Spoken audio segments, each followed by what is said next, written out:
예, 어머니 안녕하십니까? 예, 저는 이렇게 만나 뵙게 돼서 이제 대단히 반갑습니다. 예, 저는 이번 시간에 어머님들과 함께 스스로 할 수 있는 수능 사회 탐구 영역의 학습법에 대해서 한번 이야기를 해보고자 이 자리에 나오게 됐습니다. 저는요, 지금 대구 외국어 고등학교에서 경제를 가르치고 있고요. 강의계의 여신이라고 불리고 싶은데 아직은 2% 약간 부족해서 아직까지는 그냥 강사로 이렇게 활동을 하고 있습니다. 사실 강의를 제의받고 사실 상당히 많이 고민을 했었습니다. 물론 머리를 어떻게 하고 나갈까, 아니면 화장을 어떻게 할까, 의상을 어떻게 입을까, 이런 고민을 많이 했는데요. 이런 것보다 우선은 이제 어머님들께서 이렇게 시간을 내서 와주시는데 어머님들께서 진짜 궁금해하시는 게 무엇이며, 그리고 어머님들이 알고자 하는 거, 그리고 어머님들이 무엇이 필요할까, 그 부분에 대해서 사실 많이 고민을 했던 것 같습니다. 그래서 최대한 제가 한번 생각을 한번 해보고 어머님들께 필요하다 싶은 내용을 한번 정리를 해서 최선을 다해서 한번 강의를 해보도록 할 테니까 재밌고 유익하게 잘 들어주셨으면 대단히 감사하도록 하겠습니다. 자, 어머니, 이거 지금 요 화면 한번 봐주시겠습니까? 이게 의미하는 바가 뭘까요? 그 하얀색 벽 집에 있으시죠? 예, 그거 보고 있으면 뭐가 그리 흥미롭겠습니까? 그죠? 근데 학생들은요, 시험 기간에 이렇대요. 오히려 벽을 보고 있는 게 공부하는 것보다 훨씬 더 흥미롭대요. 차라리 그냥 벽 보고 멍하니 앉아 있는 거죠. 책상에서 공부는 안 하고. 공부가 이만큼 아이들한테 흥미도 없고, 그리고 너무너무 힘들고 이런 이제 과정이다라고 생각을 하시면 될 거예요. 그래도 어쩔 수 없이 해야 되니까 우리는 자, 오늘 이번 시간에 사회 탐구 영역은 또 사회 공부는 어떻게 할까 한번 좀 이야기를 해보도록 할게요. 제가 학교에 있다 보면 학생들이 이런 질문을 많이 합니다. 손을 들고 이렇게 얘기하죠. 자, 선생님, 사회 공부는 뭡니까? 아니면 선생님, 사회 공부는 어떻게 하는 건가요? 이렇게 질문을 해요. 그럼 이제 제가 뭐라고 대답할 것 같아요? 뭐라고 대답할까요? 사회 공부는 사회를 공부하는 거다. 그리고 사회 공부는 잘 해야 된다. 이런 얘기를 하죠. 근데 이제 그렇게 얘기를 하면 학생들 표정이 지금 어머님들 같이 저런 너 이렇게 표정을 이제 짓는데, 실제로요, 사회 공부는 사회를 공부하는 게 맞아요. 우리 인류가 살아오면서 필요한 문화나 전통 이런 생활 양식들을 학습해 가는 게 사실 사회 공부거든요. 그리고 어차피 살 것 같으면 잘 사는 게 우선 아니겠습니까? 그래서 이 사회 공부를 이제 해야 된다라고 얘기를 하면 학생들이 우선은 좀 저걸 어떻게 하지? 이런 이제 생각을 많이 합니다. 근데 우리 주변에 일어나는 게 모두 다 사회 공부니까 사회 공부는 쉽게 접근을 할 수 있다라고 생각을 하시면 되겠죠.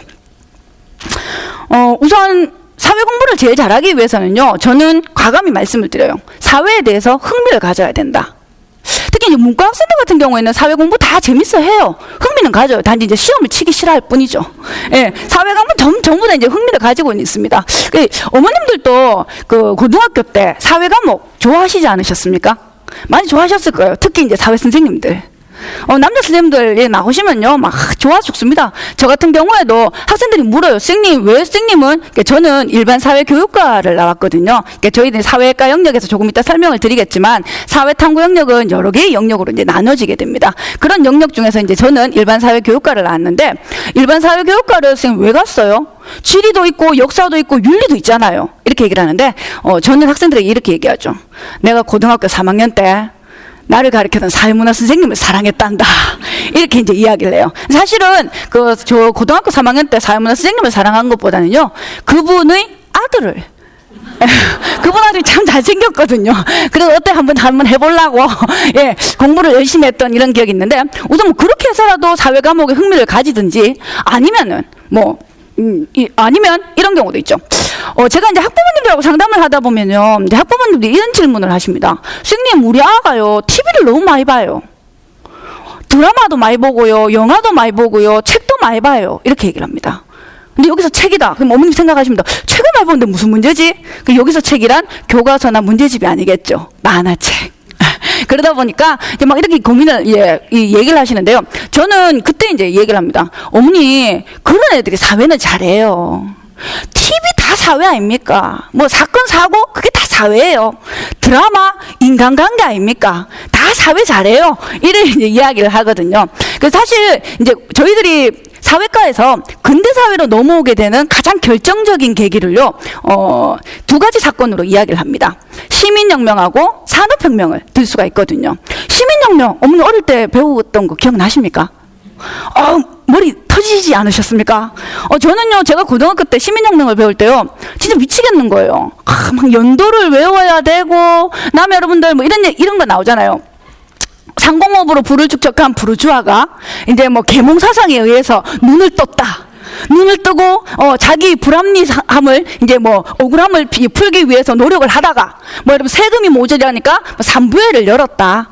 삼부회를 열었는데 1, 2신분이 이 통합을 해서 부르주아들의 이 입장을 막았다. 그래서 그 분노에 의해서 뭐 테니스장 코트장에 이제 가서 분노에 의한 테니스 코트장을 선언을 하고 바스티오 감옥을 습격했다. 뭐 그리고 난 다음에 루이 16세가 여러분들 이제 처형되고 그 다음에 루이 16세 죽고 난 다음에 뭐 합니까? 이제 마리 앙뚜아네트 처형되죠. 그리고 난 다음에 로베스피에르의 공화정치 과정 쭉 나오라면요. 그러니까 몇 년도에 무슨 사건, 몇 년도에 무슨 사건, 몇 년도. 그래서 저는 학생들한테 얘기하죠. 야들아, 시민혁명 어렵지? 그럼 학생들 어렵다라고 얘기하거든요. 만화 봐라. 만화 봐라. 이렇게 얘기를 해요. 그럼 선생님 무슨 만화요? 어머님들 어릴 때 많이 보셨을 텐데 그 배모씨의 장미라고. 배모씨의 장미. 뭐 이렇게 얘기하면 또 어머니 혹시 배반의 장미? 뭐 이런 얘기를 하는데 그건 좀 이상한 거고. 예, 배모씨의 장미라고 이런 게 있습니다. 그 왜 오스카 하고 앙드레 막 뛰어다니고 예, 이런 이제 이 시민혁명을 다뤄놓은 이 만화가 있거든요. 그걸 이제 한번 보고 나면 학생들이 이제 시민혁명에 대해서 관심을 가지는 거예요. 그리고 관심을 가지고 수업 시간에 선생님하고 시민혁명 수업을 들으면요. 내가 알았던 건데? 저거는 한번 들어봤는데? 이제 그렇게 하면서 학생들이 한번 두 번째 사고 과정이 일어나더라는 거죠. 그러고 난 다음에 듣다 보면 내가 알고 있던 거하고 달라요. 오스칼 안 나와요. 앙드레 안 나와요. 오로지 나오는 건 마리 앙뚜아네트 리본 달린 드레스 입고 다니는 거 이런 것밖에 안 나오거든요. 그러니까 내가 알고 있는 거하고 다르네? 그러면서 벌써 세 번째 사고 과정이 일어나더라는 거예요. 그래서 만화를 통해서 접근하는 것도 저는 나쁜 방법은 아니다라고 생각을 해요. 학생들이 근데 또 제가 이렇게 얘기를 하면요. 또 이런 질문을 하죠. 선생님 그건 팩트가 아니잖아요. 역사 시험은 팩트인데요.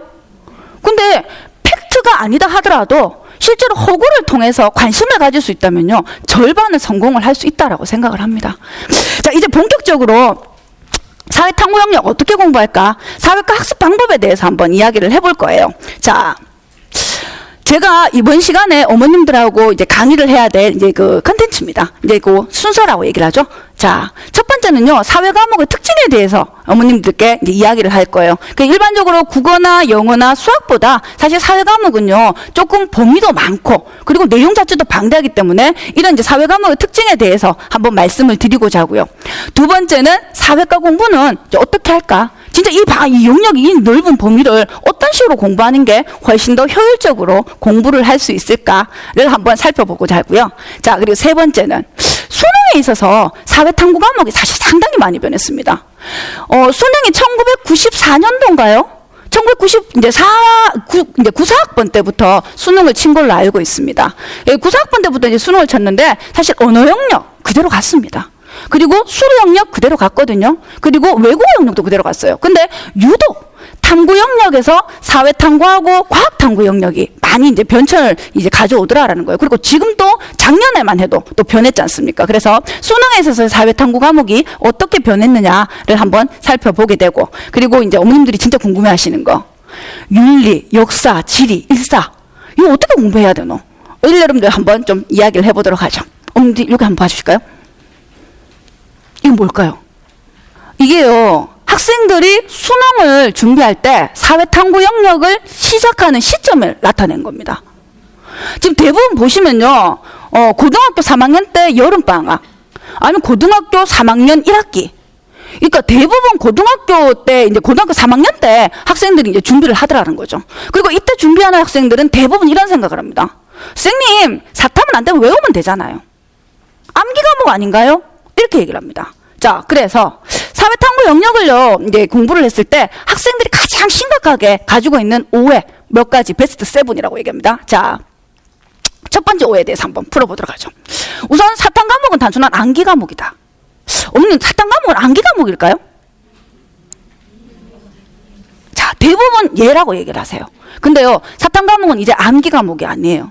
사실 제가 수능을 칠 때까지만 해도 좀 외워서 해결할 수 있는 부분들이 있었습니다.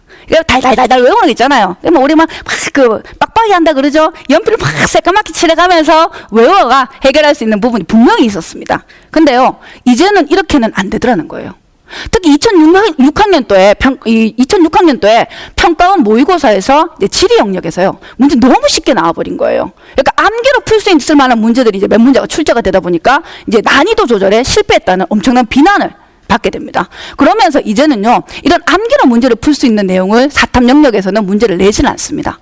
그럼 어떤 문제를 내느냐? 그래프, 도표, 사진 이런 걸 가지고 통합적으로 유추하거나 추론해서 분석하는 문제들을 자꾸만 내게 되더라는 거죠. 그래서 암기 과목이다라고 생각해서요, 3학년 1학기 여름방학 아니면 3학년 1학기 중간고사 끝나고 난 다음부터 학생들이 수능 이제 그 사탐 영역을 공부를 시작하면요, 좀 늦더라라고 보시면 돼요. 이제 종합적으로 복합적인 사고가 필요한 과목이 사회탐구 영역이다라고 보시면 되더라는 거죠. 자, 두 번째 오해. 사탐 복습이 중요하다. 중요할까요? 중요하죠. 모든 과목은 복습이 중요합니다, 여러분들. 자, 근데 쏘쏘예요. 왜? 저는 아까 전에도 말씀드렸다시피 사탐은요, 복습도 중요하지만 예습도 중요하다고 생각해요. 이미 방금 얘기했죠. 자기가 알고 있는 허구의 사실이라도 관심을 가지고 있는 데서 한 번, 기본선 교양서다라고 얘기를 합니다. 교양서를 읽는 데서 한 번, 그리고 선생님 수업 듣는 데서 한 번, 내가 알고 있는 거하고 다르네? 한 번, 그리고 난 다음에 다르니까 한 번 더 찾아본다. 4번의 사고 과정을 거칠 수 있더라는 거예요. 예습을 하게 되면 4번의 사고 과정을 거치는 데 비해서 복습만 하게 되면요, 선생님한테 수업을 들어요. 그러면 선생님 말씀하시는 거 귀에 안 들립니다. 무슨 소리지? 그냥 뭐 그런갑다. 한번 그냥 흘러 들어가 버립니다. 시험 기간에 한번 보면은 전혀 새로운 문제죠. 이러다 보니까 복습도 중요하지만 사탐 영역 같은 경우에는 예습도 상당히 중요한 영역이다라고 말씀을 드리고 싶더라라는 거예요. 자, 세 번째, 사회학습법에 대한 세 번째 이제 오해. 학생들이 제일 많이 이런 오해를 해요. 선생님, 사탐은요, 국영수에 비해서 별로 안 중요하잖아요. 뭐가 그렇게 공부를 그래 많이 해야 돼요. 뭐 이런 얘기를 해요. 근데 이제는 조금 달라졌다라고 보시면 돼요. 그러니까 사탐은 대입에서 차지하는 비중이 상대적으로 적다. 아닙니다, 이제는. 왜? 지금 작년 같은 경우에요, 이미 사탐 영역이 2과목으로 줄었어요. 2과목으로 줄다 보니까 과거에는 3과목을 쳐서 잘한 과목 2과목만 내면 됐어요. 이제는 2과목 쳐서 2과목 다 내야 됩니다. 그러니까 하나라도 실수를 하면 안 되겠죠. 거기다가 2015학년도부터 이제 대학에서 우선 선발 전형이 거의 폐지가 되게 됩니다. 그리고 이제 대학에서 이제 좀 변별도를 좋은 우수한 학생들은 이제 높이기 위해서 수능 최저 기준에서요, 사탐 영역을 포함을 시켜요. 좀 더 많이 하는 애들 포함시키겠다고. 그러다 보니까 저는 이제 국영수보다는 사실 중요하다 이렇게 얘기는 못 드릴 것 같습니다. 근데 국영수만큼 사탐도 이제는 중요하다, 그렇게 말씀을 드리고 싶더라라는 거예요. 자, 그러면 학생 지금 넘버원 하고 있습니다. 그죠? 자, 어머님들이 제일 궁금해 하시는 거, 어떻게 하면 우리 아가 1등급 받을까? 이 사탐 영역에 있어서 고득점의 학습 전략이 뭐고? 자, 첫 번째 이 고득점의 학습 전략입니다. 우선 첫 번째는요, 이 사탐은요, 암기 과목이 아니더라는 겁니다. 이젠 암기 과목이 아니라 개념의 이해를 필수적으로 공부해야 되는 이런 과목이다라고 보시면 되라는 거죠. 이 사탐 영역을 공부하기 위해서는 제일 먼저 개념을 정리할 필요가 있더라는 거예요. 그리고 요즘은요, 고난이도의 문제를 원하기 때문에 1단원에서 배운 개념을 5단원의 개념과 섞어서 문제를 냅니다. 자, 두 번째, 사회탐구 영역에 있어서요, 고득점을 학습하기 위해서는 과거 기출 문제를 꼭 봐라. 저는 사실 모의평가나 또는 이제 평가를 주로 이제 담당을 하고 있습니다. 평가를 이제 좀 좋아하는 편이고요. 내가 이렇게 얘기를 하니까 다른 사람들이 좀 이제 이상하다, 어떻게 평가를 좋아하나 이렇게 얘기하는데, 이제 문제를 내면서 희열을 느끼는 좀 이상한 성격을 이제 가지고 있는데, 이제 문제를 내거나 이제 평가를 이제 주로 담당을 하다 보니까 제의를 이제 많이 받습니다. 뭐 모의평가를 출제해달라든지 아니면 뭐 이제 그 평가원에서 출제를 해달라, 이런 제의를 하게 되는데요. 제의를 받으면 이제 욕구가 용수숨을 치죠. 내가 이번에 가서 이 수능 역사상 이 입지전적인 문제를 한번 내봐야 되겠다. 그래서 막 자료를 막 모읍니다. 막 모아가지고, 그래, 너희들 다 주고 봐 하면서 이제 막 좋아가지고 막 들어가죠. 그럼 막 오만상 이제 문제를 준비해가 딱 들어가갖고, 결국에는요, 문제 내고 나오는 걸 보면은 그 문제 못 내요. 그 문제 못 내고 그냥 기출 문제를 낼 수밖에 없더라는 거예요. 사실 뭐 입지 전적인 문제 필요 없습니다. 문제 만들어 갖고 나갈 때요. 제일 중요한 거는 오답 시비가 없어야 돼요. 지금 잘 만들어 놔도 오답 시비 있으면 이 문제에 대한 이거는 노력은 한 개도 없거든요. 그러다 보니까 오답 시비가 없는 문제를 만들려고 하면 어쩔 수 없죠. 기출 문제밖에 이제 따라갈 게 없어요. 그래서 이런 기존에 나와 있는 문제를 답습하는 것도요, 사실은 이제 학생들한테 어떻게 보면은 하나의 이제 노하우가 될 수 있는 거죠. 그래서 저는 학생들한테 그런 얘기를 합니다.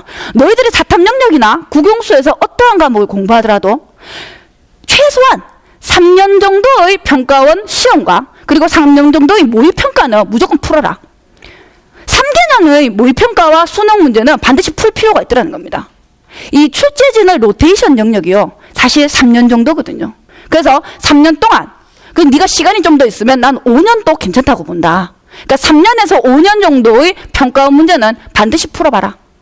그게 너희들한테 훨씬 더 이제 도움이 될 거다. 그 기출 문제를 점검을 해야지 어떤 문항이 잘 나오는지, 그리고 어떤 유형으로 문제가 나오는지를 학생들이 알 수 있더라라는 겁니다.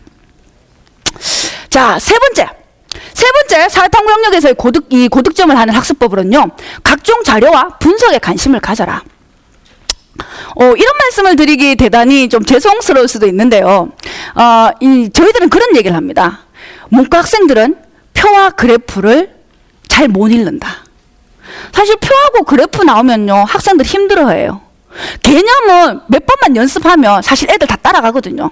근데 표는 퍼센트 나올 때도 있고요, 비 나올 때도 있고, 비율 나올 때도 있고, 퍼센트 포인트 나올 때도 있고요, 막 이렇거든요. 그러다 보니까 표, 그래프, 지도 막 나오면은 애들이 막 헷갈리기 시작합니다. 그래서 이런 표나 그래프를 만약에 맞추게 되면 1등급은 거의 따놓은 당상이죠.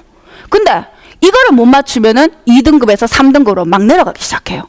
그래서 평상시에도 이런 표나 그래프나 도표를 잘 분석을 할 필요가 있더라는 겁니다. 자, 네 번째. 사회적 이슈에 관심을 가져라. 제가 이런 경우가 한 번 있었어요. 막 준비를 해가지고 출제를 들어갔습니다. 보통 한 보름 정도 출제를 하거든요, 그 안에서. 준비를 막 해가지고 정말 이제 입지전적인 문제를 한번 만들어서 이 수능에서 이 이름을 한번 크게 새기겠다고 갔어요. 문제를 다 올렸습니다. 그러면요, 보통 교사들은 출제를 거의 안 들어가요. 대부분 교수님들이 많이 들어옵니다. 그럼 이제 제가 갖고 있는 지식이라 해봤자 교수님들보다는 그 영역에 있는 지식은 사실 그렇게 많이 높지는 않아요. 근데 문제를 다 올려갖고 막 교수님들이 막 보시다가 이 문제 안 되겠다, 다시 내자, 뭐 이런 얘기를 해요. 그래서 이제 갖고 가는 문제가 다 떨어진 거예요. 그래서 이제 막 저녁에 잠도 못 자고 울면서 내가 왜 이 짓을 했을까부터 시작해서 자책을 막 하면서 이제 저녁에 잠을 못 자도 그 다음날은 문제가 나와야 되는 거죠. 그래갖고 정말 바짝바짝 마르는 거예요. 내 다시는 여기 들어오면 내가 서지연이 아니라 배지연이다. 내가 성을 갈아푼다. 개사고 했겠네. 뭐 네가 남성이지 여성이냐 뭐 이런 이제 뭐 교수님도 뭐 그런 얘기를 하고 막 이러는데, 진짜로 막 이제 고민을 하다가 결국에는 어떤 식으로 문제를 냈냐면요, 막 고민을 하다가 이제 잠은 안 오고 자료는 없고 막 고민을 하다가요, 할 일이 없으니까 신문을 봤어요. 신문에 후광이 비치기 시작하죠. 그래, 이거다. 신문에서 힌트를 얻어서 시험 문제를 냈던 적이 있었어요. 그러니까 어차피 이 문제를 출제하는 사람들도 대부분 다 사회에서 이제 있는 사람들이에요. 그러다 보니까 사회 이슈가 되는 문제들을 시험 문제를 낼 수밖에 없더라는 거죠. 그러니까 특히 국가의회 경사가 되는 뭐 협약, 뭐 아니면은 뭐 여러분들 뭐 조약 이런 것들 있죠. 이런 거는 거의 100% 시험 문제에 나오고요. 좀 안 좋은 것들은 시험 문제 안 나온다고 보시면 됩니다. 근데 이제 국가에서 아주 중요하다 싶은 것들은 거의 시험 문제에 나오니까 사회적 이슈에 대해서, 그러니까 일명 헤드라인이라고 얘기합니다. 신문의 헤드라인 정도는 학생들이 알고 있는 게 조금 더 시험 문제를 공부하는데 훨씬 더 이득이 있다라고 생각을 하더라는 거죠. 자, 그러면 이제부터는 개념 공부를 어떻게 할 것인가에 대해서 한번 자세하게 이야기를 드려보도록 할게요. 저는 개념 공부를 할 때 가감인 이런 얘기를 드리고 싶어요. 담거나 시켜라. 사실 사회탐구 영역은요, 과목 진짜 많아요. 지금 혹시 나와 있는 과목이 몇 과목 정도 되는 줄 아십니까? 재작년까지 13과목이었습니다. 그리고 이 13과목에 지금 나와 있는 시험 과목은요, 10과목이에요. 이 10과목에 시중에 나와 있는 문제집이 진짜 엄청나거든요.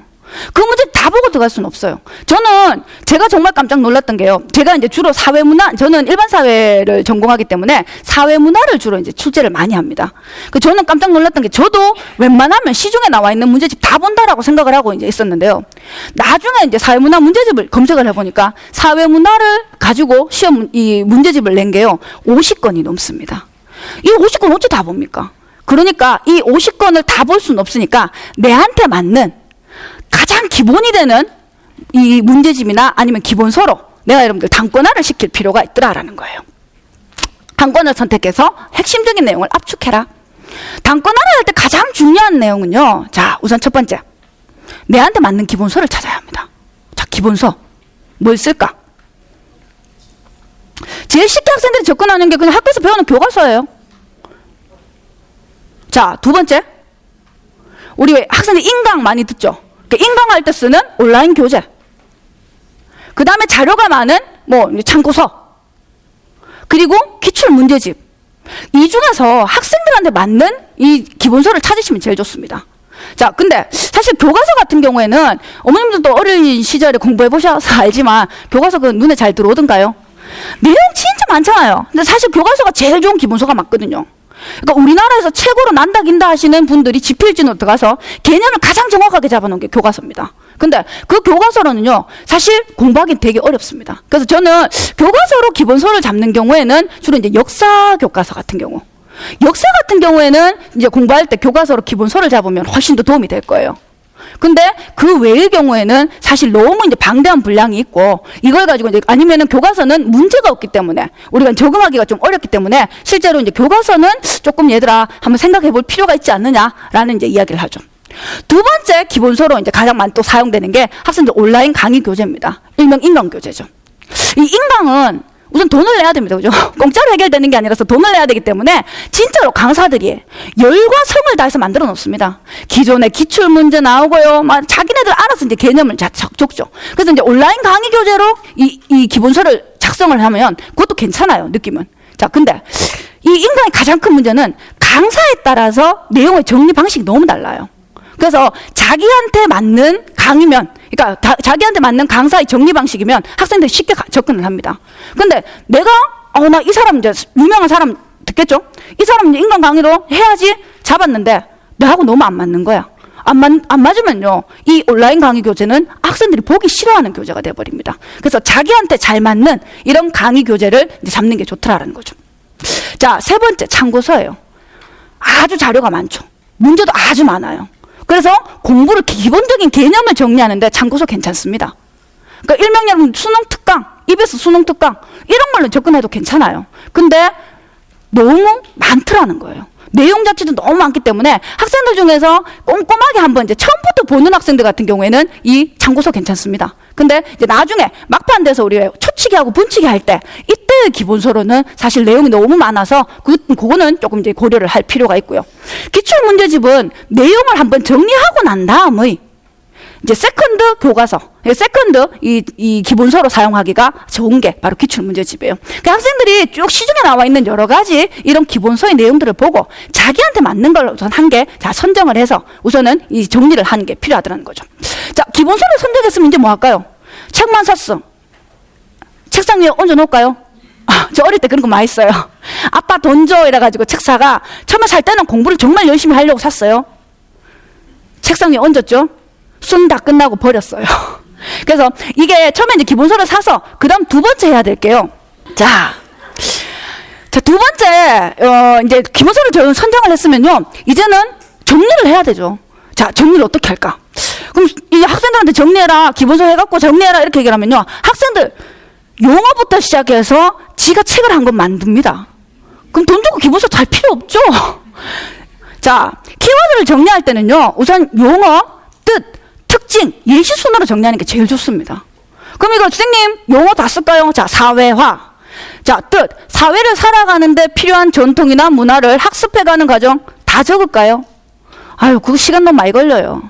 그래서 우리가 돈 주고 사잖아요. 돈이 좋은 건데. 자, 그래서 문제집을 이제 보면요, 문제집에 이미 다 정리되어 있습니다.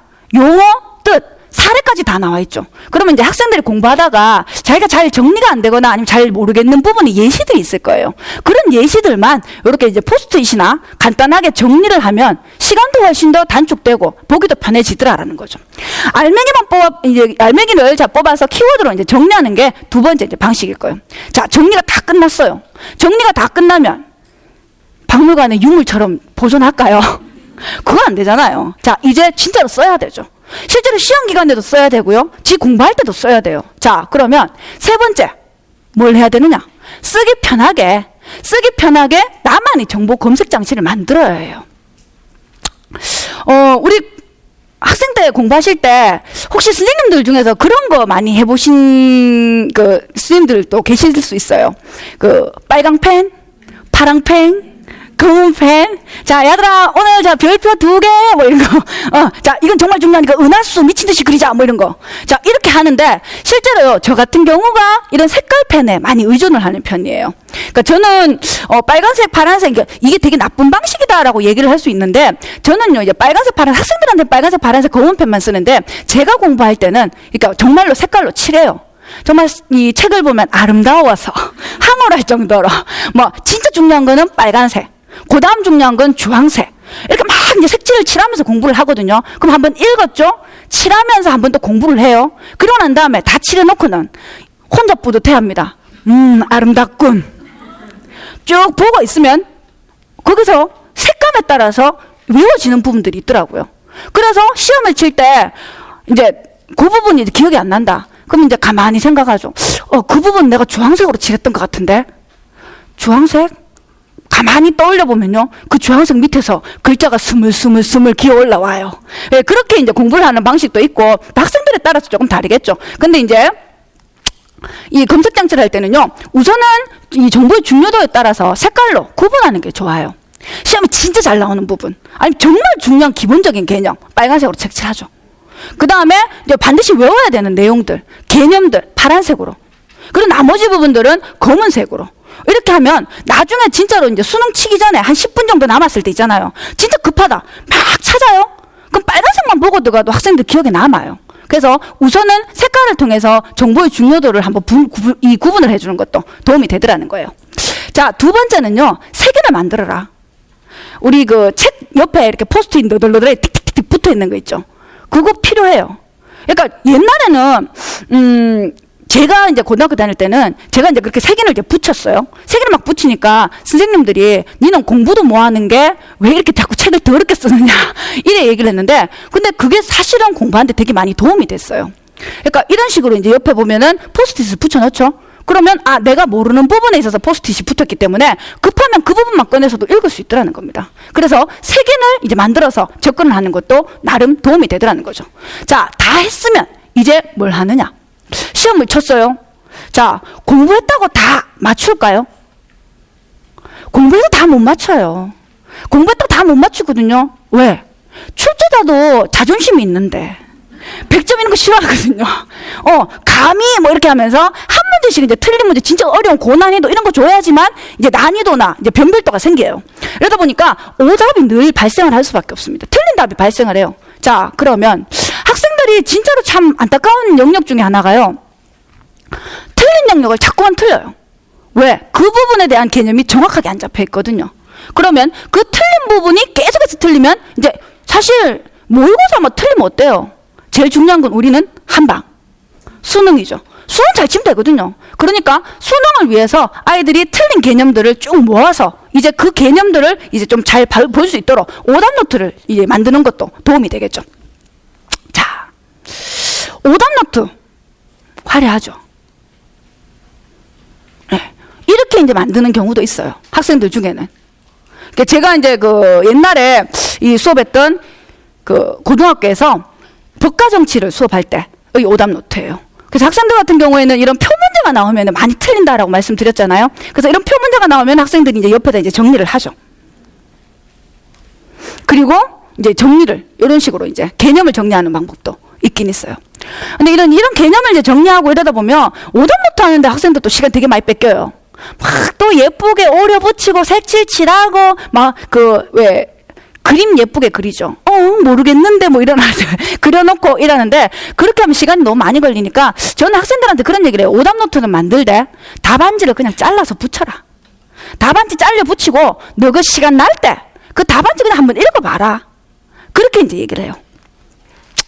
자, 이제 수능에 있어서 이제 이 단권화 이제 다 끝났고요. 이제 수능에 있어서 사회 과목의 이제 변화에 대해서 한번 좀 이야기를 해보도록 하죠. 처음에 저희들이 수능을 칠 때까지만 해도요. 뭐 자연계열도 그렇고요. 인문계열도 그렇고 사탐과 가탐을 다 쳤었습니다. 그러다가 이 학생들이 너무 이제 그 과목의 부담이 크지 않느냐 이렇게 이제 선택 과목으로 이제 바뀌게 돼요. 선택 과목으로 이제 바뀌면서 과목의 이제 그 부담을 줄여주기 위해서 학생들한테 처음에는 4과목을 아이들한테 선택을 하라라고 얘기를 했어요. 그래서 4과목을 선택해서 4과목을 다 보는 학교도 있었고요. 4과목을 선택해서 2과목이나 3과목을 보는 학교도 있었습니다. 자, 근데 이제 점점점 대학 입장에서도 그렇죠. 4과목을 아들한테 공부 다 시키려고 하니 너무 힘든 거예요. 그래서 4과목 대신에 이제 한 3과목만 하자. 3과목을 선택해서 잘하는 거 2과목만 우리가 반영해 줄게. 이렇게 해서 3과목을 선택해서 2과목을 했었습니다.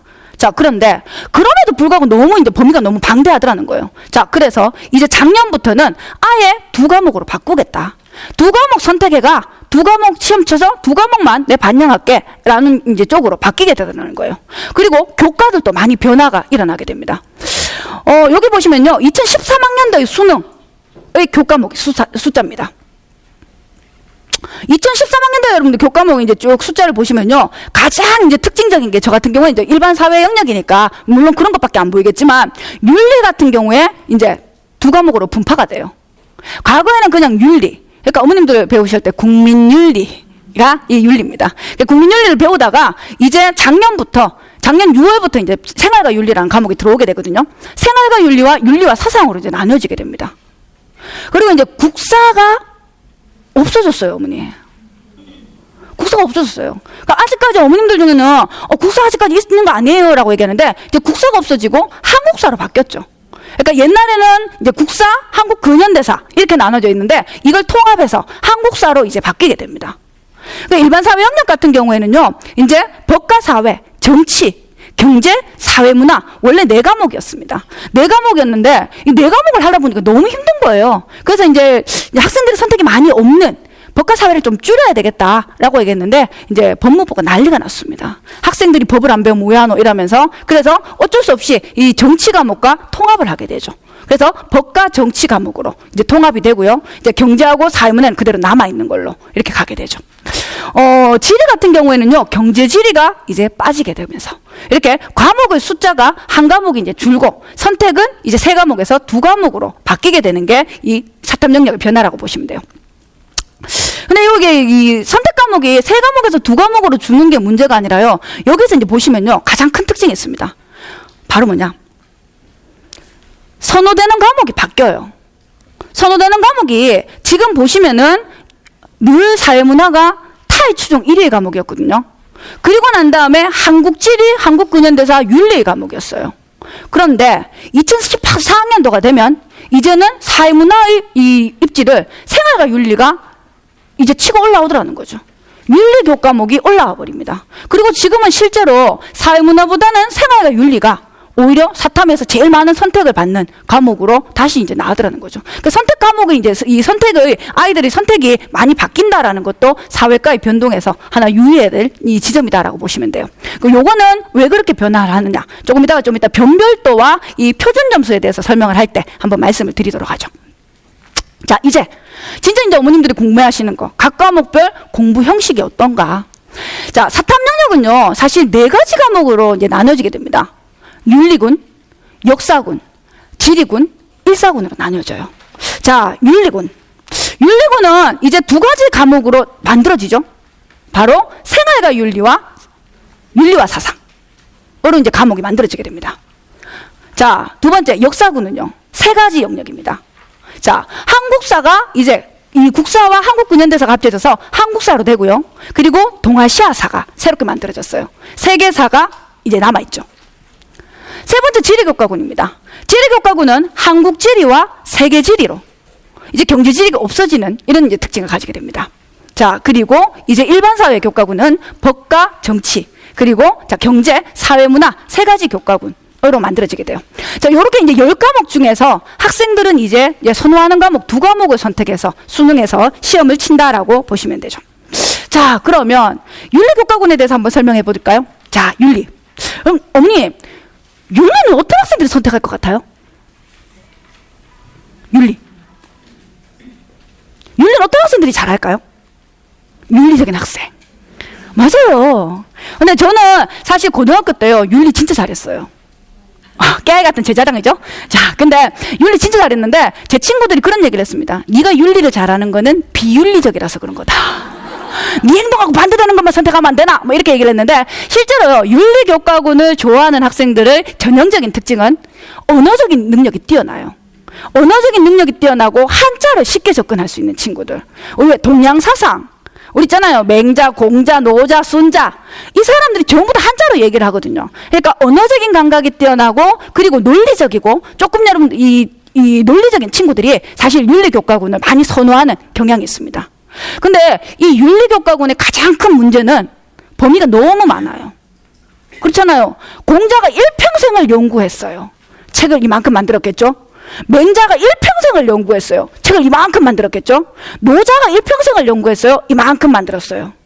진짜로 내용이 너무 많아요. 그래서 윤리를 이제 학생들한테 공부를 할 때는 가장 주의해야 될 점이요, 단편적으로 외우면 안 된다는 거예요. 윤리는 외워서는 해결이 되는 과목이 아니에요. 윤리는 전반적이고 정확한 개념에 대한 이해가 반드시 필요한 게 바로 이 윤리교과군이라고 얘기를 하죠.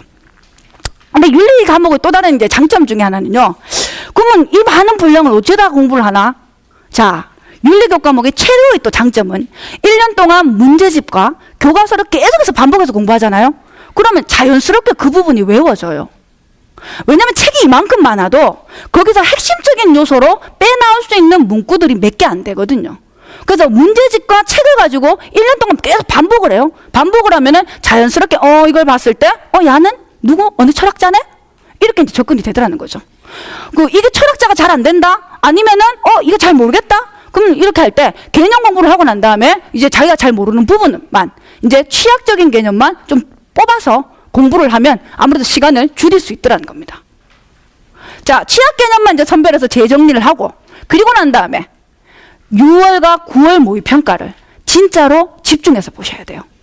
윤리교과목 같은 경우에는 특히 6월과 9월의 모의평가에서 선지들을 아주 다양하게 씁니다. 선지들을 너무너무 다양하게 쓰는데요, 이 선지들이 나오는 게 거의 근데 많이 반복적이에요. 그래서 이 선지를 하나하나 분석해서 요 선지는 이제 지금 답하고는 관계가 없지만 요 선지는 어느 누구의 학자의 선지다. 그렇게 딱 이제 뽑아서 공부를 하는 게 윤리교과한테는 훨씬 더 이 접근하기가 쉬운 이런 방법이다라고 보시면 되죠. 이런 윤리와 사상 과목 같은 경우, 이 윤리와 사상이나 또는 이제 생활과 윤리 같은 경우에는요, 사실 이 동양 사상이나 사상사에서 시험 문제가 되게 어렵게 나옵니다. 사상사를 제외하고는 나머지 문제는 좀 평이하게 이렇게 나오고요. 대신 이제 생활과 윤리 같은 경우에는 아까 방금 보셨다시피 학생들이 선택하는 숫자가 되게 많거든요. 그래서 학생들이 숫자가 많다라는 얘기는 쉽다라는 얘기예요. 좀 쉽게 접근이 가능하다라는 얘기죠. 근데 이제 생긴 지도 얼마 안 됐고 쉽게 접근이 가능하다라는 장점은 있는데, 생활과 윤리 같은 경우에 가장 결정적인 이제 흠이 실수를 용납하지 않습니다. 실수를 하게 되면요, 한 문제 내가 아는데 왜 실수하는 경우 있잖아요. 실수를 하게 되면은 바로 등급이 2등급, 3등급 바로 떨어져 버립니다. 그래서 이런 이제 생활과 윤리 같은 경우에는 최고 이제 난이도, 이게 최고 이제 학생들, 제일 공부 잘하는 최상위층 학생들보다는 아마 이제 중상위권의 학생들이 선택을 하는 게 조금 더 유리한 교과목이 아닐까라고 생각을 해요. 자, 두 번째, 어머님들 서울대, 우리 서울대 때문에 이제 이 역사 교과군이요, 어떻게 보면 서울대 때문에 산 것도 있고, 어떻게 보면 서울대 때문에 준 것도 있습니다. 이 역사군 같은 경우에는 이제 공부를 할 때요, 제일 먼저 흐름을 파악하는 게 제일 좋습니다. 그러니까 뭐 연도를 외우면 제일 좋죠. 머리가 좋은 연도 외우면 제일 좋습니다. 근데 그 연도 어째 다 외웁니까? 667년에 어찌 했는지 제가 어떻게 합니까? 그러니까 사건의 전개를 쭉 한번 보는 게 좋아요. 그러니까 어떠한 식으로, 저희들 왜 어릴 때 국사 공부할 때 기억나시죠? 삼국시대 다음에 고려 다음에 조선, 뭐 이렇게 이런 흐름을 쭉 파악해서, 그리고 이 조선에서 왕들이 나옵니다. 왕들에 대해서 하나 잡고 또 왕에 있어서 문화, 역사, 문화, 정치, 경제 이렇게 막 나누듯이 가지치기를 하듯이 공부를 하는 게 가장 좋은 과목이 역사 과목이라고 보시면 돼요. 자, 사건의 진행 과정을 파악하는 게 역사 교과목이 가장 좋은 방법 중에 하나죠. 그리고 이 역사 교과목 시험 문제 가장 대표적인 건요, 사진 진짜 많이 나와요. 그러잖아, 항아리 탁 올려놔요. 아유 예쁘네. 그러면 안 돼요. 이게 어느 시대의 항아리인지, 빗금이 어느 방향으로 그려졌는지 이거 보셔야 돼요. 그래서 이 교과서 사진을 아주 이제 유심히 봐야 되고, 어릴 때부터 왜 우리 저희들 역사 이제 그 한국사 뭐 이런 거 이제 책 많이 있잖아요. 그러니까 학생들 독서를 이제 좀 기반으로 해서 만들어지는 게 이 역사 교과군이라고 보시면 될 거예요. 그리고 이제 내용을, 문제풀이를 바로 들어가는 게 아니라요. 역사는 우선은 내용을 딱 정리하고 난 다음에 문제를 이제 푸는 게 좋죠.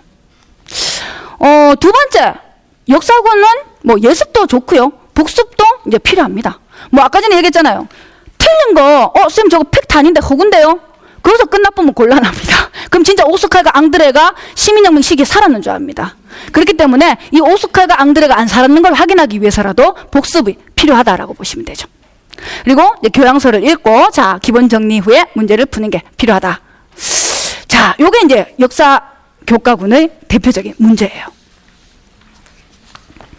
이 역사 교과군에서 시험 문제가 나오는 유형은요, 사건의 흐름도 개연도라고 얘기하죠. 흐름도를 이제 파악하는 겁니다. 자, 정부 체제의 개편, 임정주석, 임시정부 시대네. 파악 딱 나와야 돼요. 임정주석의 권한 확대, 정부 체제가 개편됐네. 그럼 요게요, 1940년대 임시정부 하에 만들어진 얘기예요. 그 다음에 가시기 비워놓습니다. 그리고 난 다음 중간에 갑자기, 자, 독립운동단체의 통합이 나오죠. 이 독립운동단체가 통합된 건 1942년이에요. 그러면 가시기는 언제 거? 1941년도에 있었던 일을 만들어내라.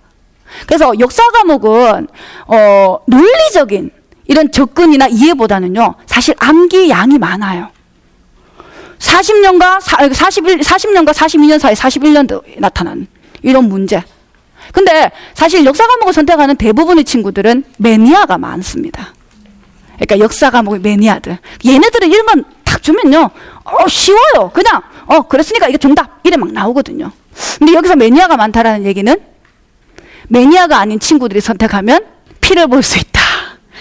그래서 역사 과목 같은 경우에는 사건의 흐름도가 아주 중요한 과목이다라고 보시면 되죠. 그리고 범위도 되게 이제 방대합니다. 특히 이제 우리나라 역사 같은 경우에는요, 근대 이전하고 근대 이후를 좀 나눠서 이 학생들이 공부를 따로 할 필요가 있는 게, 근대 이전은 시험 문제를 내기가요, 사료가 딱 정해져 있습니다.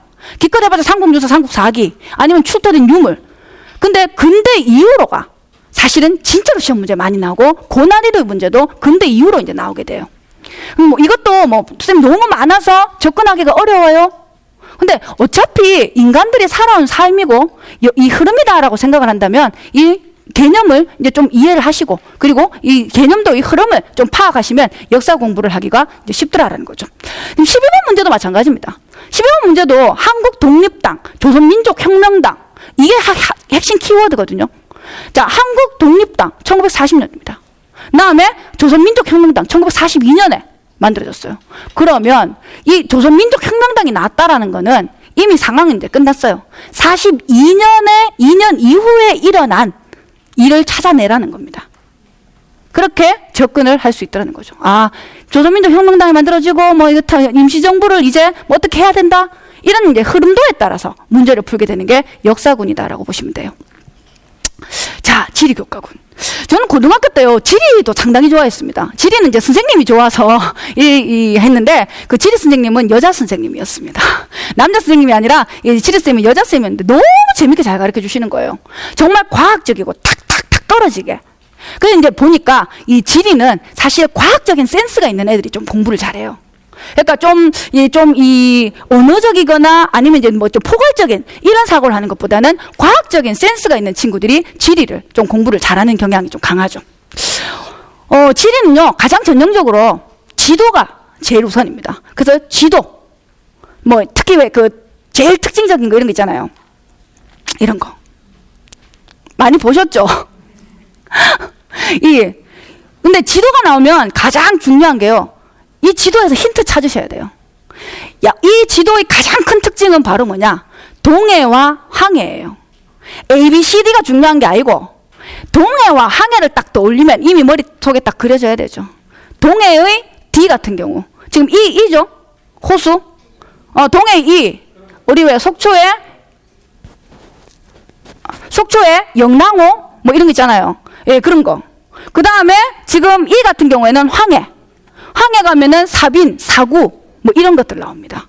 그러니까 동해와 항해만 봐도 학생들은 접근을 할 수가 있더라는 거죠. 그러니까 지도를 보고 이미 눈에 딱 익힌 친구들은 이제 접근이 빠른데 지도를 잘 파악하지 못하는 친구들 같은 경우에는 지리 공부하기 되게 어려워요. 그래서 이 지리 영역에 있어서 최고의 이 중요한 내용은요, 바로 이 지도를 잘 보라는 겁니다. 자, 그리고 그래프와 도표도 잘 보셔야 되죠. 그리고 람사르 협약 뭐 이런 것들 시사 내용도 진짜 많이 나와요. 그래서 지리 같은 경우도 시사적인 영역을 많이 이제 보실 필요가 있더라라는 겁니다.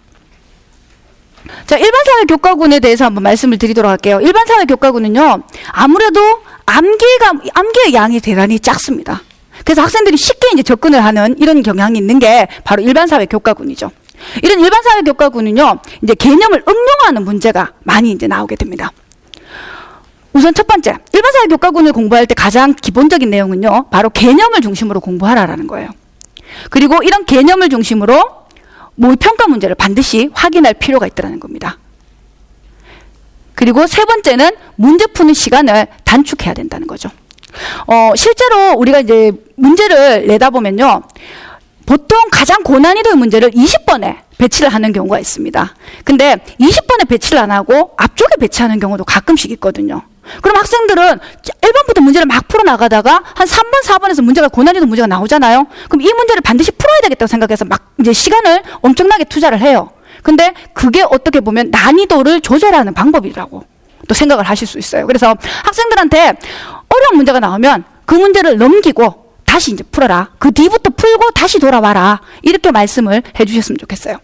그리고 네 번째는 바로 시사 현안. 일반사회 영역 같은 경우가 가장 정치, 경제, 법 이런 거다 보니까 아무래도 시사 현안과 가장 밀접한 연관이 있는 게 바로 일반사회 영역이다라고 보시면 되더라라는 겁니다. 자, 수능에서요, EBS하고 연관이 많이 된다라고 이야기를 들으셨죠. 실제로 이런 식으로 이제 연관이 됩니다. EBS 교재가 이런 유형으로 EBS에서 나왔거든요. 근데 일반사회교과군 같은 경우에는 EBS에서 그대로 문제를 차용하는 경우가 많아요. 그래서 이제 거기에서 이제 약간 도표를 바꾼다거나 문항의 형식을 약간 바꿔서 나오는 경우가 많죠. 요렇게. 거의 유사하죠. 그래서 EBS 공부를 할 때도 70%의 연계를 한번 생각을 해갖고 공부를 하는 게 좋은데, 보통 일반사회 영역 같은 경우에는 70%의 연계를 많이 이제 지키는 편이에요. 그래서 나와 있는 문항의 유형을 거의 이제 약간만 응용해서 문항이 나온다라고 보시면 되고요. 역사 영역 같은 경우에는 나와 있는 사진 자료, 도표 이런 것들을 많이 쓰지 연계도가 눈에 보이게 막 드러나는 영역은 아니다라고 보시면 될 거예요. 그러니까 지리 영역도 사실 이제 그래프나 이제 지도에 영향을 많이 받게 될 거고, 윤리 같은 경우도 이제 일반 사회하고 거의 비슷하게 연계의 영역이 많이 강하다라고 보시면 되더라라는 거예요. 자, 어머님들 오늘 여기까지 이제 그 이야기를 드려야 될 것 같아요. 많이 말씀을 드리려고 준비를 했었는데 뭐 제대로 전달이 됐는지, 그리고 어머님들이 오늘 여기 오셔가지고 이 앉아 계신 것만큼 시간을 투자한 만큼 많이 이제 궁금한 점이 많이 해소가 됐는지 잘 모르겠습니다. 혹시라도 궁금한 점이 있으시거나 아니면은 뭐 이 문의사항 있으시면 언제든지 이제 저희 학교로 전화를 한번 주시면 제가 한번 문제를 한번 해결해 드리도록 노력을 해보도록 하겠습니다. 오늘 강의 감사합니다.